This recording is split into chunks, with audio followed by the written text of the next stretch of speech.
Сәлем баршаңызға, сіздермен Сандыгүл. Бүгін сіздерге жағдайында өте оңай жасалатын, құрамы өте оңай тез жасалатын және де ешқандай араластыруды қажет етпейтін салатын рецептімен бөлісетін боламын. Кеттеген алдымен бізге керек заттар: 2 морковь, және де 3 картоп, 2 жұмыртқа және де 2 свекло. Өз қалауларыңыз бойынша болады.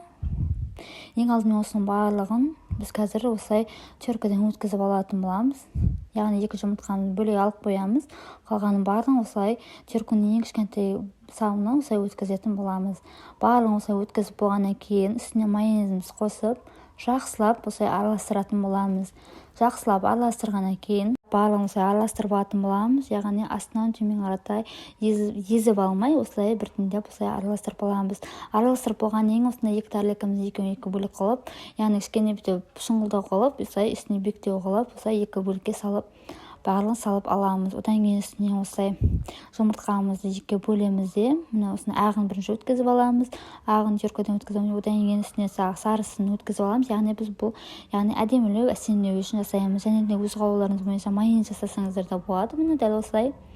Міне достар, сіздер де осы салат жасап көріңіздер. Міндетті түрде жасалу жолы өте оңай. Сіздер де жасап көріңіздер. Отбасыларыңызға міндетті түрде ұнайды. Және де менің каналыма тіркеліп, қоңырау батырмасын басуды ұмытпаңыздар. Және де сұрақтарыңыз болса комментария қалдырыңыздар. Рахмет, сау болыңыздар.